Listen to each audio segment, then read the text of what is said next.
नमस्कार विद्यार्थी मित्रांनो, मी सहदेव सावके तुम्हा सर्वांचं स्वागत करतो एस.जे. फार्मा ऑफिशियल या इंस्टाग्राम चॅनलमध्ये, तसंच आपलं जे यूट्यूब चॅनल आहे एस.जे. फार्मा या यूट्यूब चॅनलमध्ये।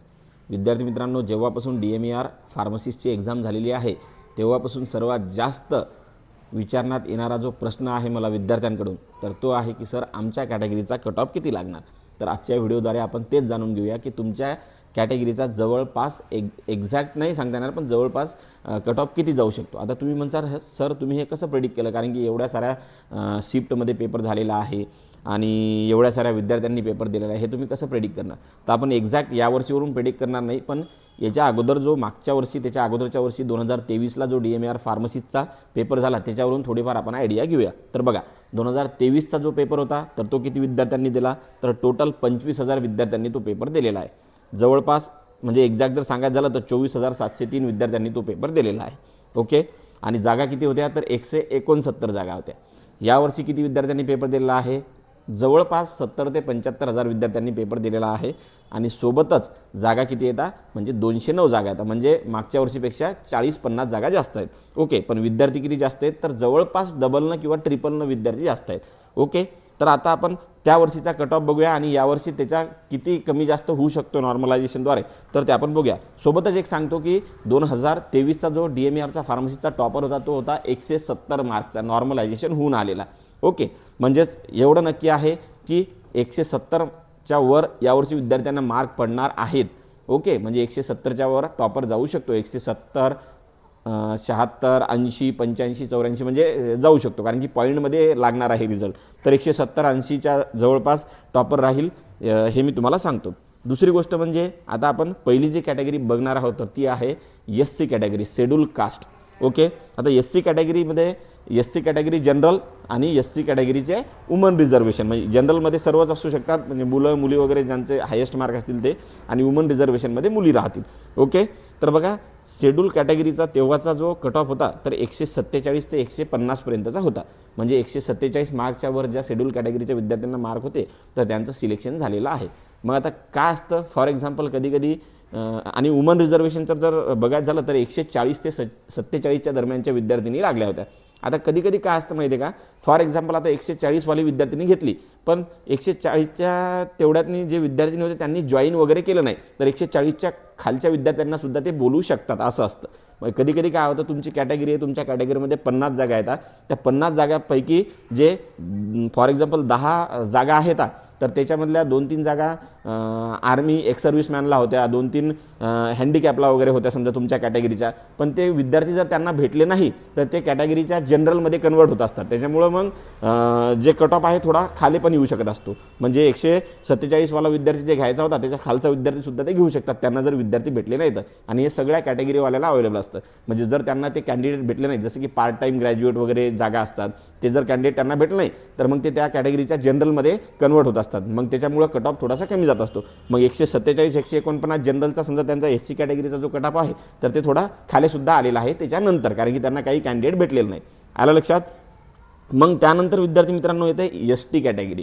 ST कॅटेगरीचा जो जनरल विद्यार्थी आहे तर 143 140च्या वरचे विद्यार्थी त्यांनी बोलवले होते डॉक्युमेंट व्हेरिफिकेशन, 140 43 वाला विद्यार्थी लागला होता। त्यानंतर जे वुमन रिझर्वेशन आहेत ST कॅटेगरीचे तर ते 130 ते 143 दरम्यानच्या वुमन त्यांनी बोलवल्या होत्या। मग त्यांना जर तिथले ते कॅटेगरीचे जर विद्यार्थी भेटले नाही समजा त्या रिझर्वेशनचे, तर फॉर एक्झाम्पल अपंग असो त्या कॅटेगरीमधले, हँडिकॅप कॅन्डिडेट असो किंवा एक्स सर्व्हिसमॅनच्या जागा जे रिक्त होत्या त्या कॅटेगरीच्या, तर ते जनरलमध्ये कन्वर्ट होऊन मग थोडाफार कट ऑफ कमीसुद्धा येऊ शकतो। तर हे त्या वर्षीचं आहे।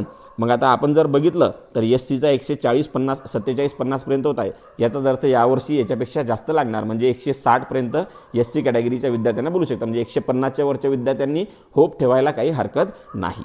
आलं लक्षात। त्यानंतर ST कॅटेगरीचा सुद्धा 143चा त्यांनी बोलवला ना, तर मग 143 पेक्षा 5-6 मार्कानं शिल्लक लागू शकतो, 10 मार्कसुद्धा तुम्ही म्हणजे हे करू शकता, धरू शकता। त्यानंतर NTB कॅटेगरी, NTB कॅटेगरीचा जो जनरल विद्यार्थी आहे 149च्या वरचे विद्यार्थी त्यांनी बोलवले होते, त्यांचेच वुमन रिझर्वेशन जे आहे NTB, तर ते 138 ते 141च्या दरम्यानचे विद्यार्थी त्यांनी बोलवले. ओके, मग त्यांना जर त्यांच्या कॅटेगरीमधले जे एक्स सर्व्हिसमॅन असो, पार्ट टाईम ग्रॅज्युएट असो, ते जर भेटले तर कट ऑफ खालीसुद्धा येऊ शकतो. पण मागच्या वर्षी म्हणजे त्या वर्षी 149-50 वाले बोलवले, याचाच अर्थ यावर्षी त्याच्यापेक्षा हायवाले बोलवतील. पण याच्यापेक्षा जास्त मार्क असलेले जे विद्यार्थी आहेत त्यांनी एक्सपेक्टेशन ठेवायला काही हरकत नाही. त्याच्यानंतर NTC कॅटेगरी आहे. NTC कॅटेगरी जर तुम्ही बघितलं तर 145 ते 149 किंवा 150 वाले जे विद्यार्थी होते तर ते त्यांनी काय केलेले आहेत, बोलवले आहेत डॉक्युमेंट व्हेरिफिकेशनसाठी. आणि NTC वुमन रिझर्वेशन 138 ते 145 दरम्यानचे. मग यावर्षी याच्यापेक्षा 5-10 मार्कानं जास्त लागू शकतात. म्हणजे 150च्या वरच्यांनी एक्सपेक्टेशन ठेवायला काही हरकत नाही. आणि ते काय करतात, त्यांना जर कॅन्डिडेट भेटले नाही तर 1-2 नोटिफिकेशन काढतात की बाबा जॉईनच झालं नाही कोणी, मग कट ऑफ खाली येत राहतो. आलं लक्षात. त्याच्यामुळं हे जे कट ऑफ आहे ह्याच्या वरचे जे विद्यार्थी आहेत त्यांनी एक्सपेक्टेशन ठेवायला काहीही हरकत नाही. त्यानंतर आहे NTD कॅटेगरी.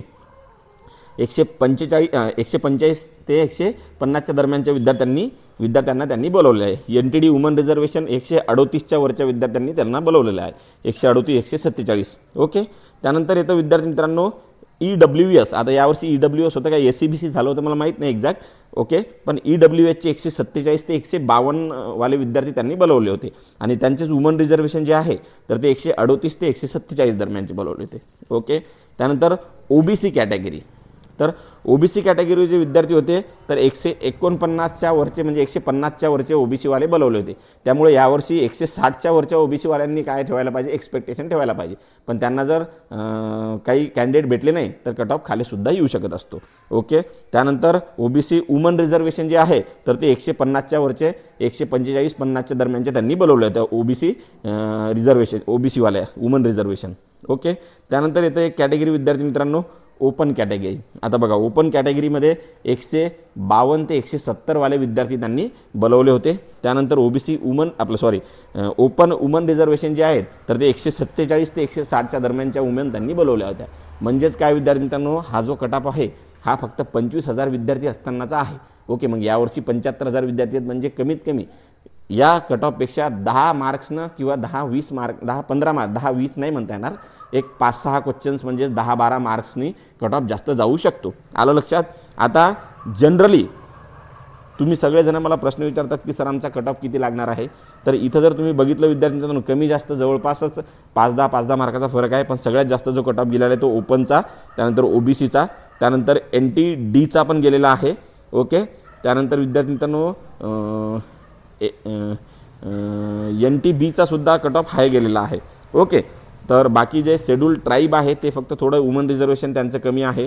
तर अशा प्रकारे कट ऑफ काय केलेला आहे त्यावर्षी 2023ला लागलेला आहे. म्हणजेच यावर्षी 150च्या वरचे जे विद्यार्थी राहतील त्या विद्यार्थ्यांनीच होप्स ठेवायला पाहिजे असं मला वाटते. पण जेव्हा त्यांना विद्यार्थी मिळत नाहीत त्या कॅटेगरीचे जे रिझर्वेशनवाले विद्यार्थी आहेत, मी आताच तुम्हाला सांगितलं की पार्ट टाईम ग्रॅज्युएट असो, एक्स सर्व्हिसमॅन असो किंवा जे हँडिकॅप स्टुडंट आहेत त्या कॅटेगरीमधले त्यांना जर मिळाले नाही तर त्या कॅटेगरीच्या जागा त्याच कॅटेगरीमधल्या जनरलला जात असतात. म्हणजेच OBC एक्स सर्व्हिसमॅनच्या 3 जागा आहेत तर ते 3 जर स्टुडंट त्यांना भेटले नाहीत एक्स सर्व्हिसमॅन तर ते OBC जनरलमध्ये जातात. आणि OBC वाले जे नंतरच्या मार्क्सचे जे स्टुडंट आहेत त्यांना ते डॉक्युमेंट व्हेरिफिकेशनसाठी बोलवत असतात. तर अशा प्रकारे विद्यार्थी मित्रांनो मी काय एक्झॅक्ट कट ऑफ सांगितला नाही, पण मागच्या 2023ला जो कट ऑफ आहे तर त्या हिशोबानं आपण धरून चालायचं की पण त्याच्यापेक्षा 10-15 मार्क्सनं कट ऑफ वाढू शकतो. 10 मार्क्सनं तर वाढू शकतो. मग याच्यामध्ये काय होत असतं, जेव्हा त्यांना विद्यार्थी भेट नाहीत तेव्हा ते त्याच्यानंतरचे जे स्टुडंट आहेत म्हणजे त्याच्या खालचे जे स्टुडंट आहेत त्यांना ते मेलद्वारे किंवा लेटरद्वारे किंवा कॉलद्वारे कळवत असतात. आलं लक्षात. त्याच्यामुळं 150, 145, 50च्या वरचे 55-60च्या म्हणजे तेवढ्यातले जे विद्यार्थी आहेत त्यांनी सतर्क राहायला पाहिजे. त्यांचे डॉक्युमेंट जे आहेत ते त्यांनी रेडी करायला पाहिजे. ओके. आता हा जो कॅटेगरीचा फोटो आहे तर मी तुम्हाला आपलं जे यूट्यूब चॅनल आहे, आपलं इंस्टाग्राम चॅनल आहे किंवा व्हॉट्सअप चॅनल आहे त्याच्यावर मी तुम्हाला काय करतो, शेअर करतो. टेलिग्राम चॅनलवर शेअर करतो. आलं लक्षात.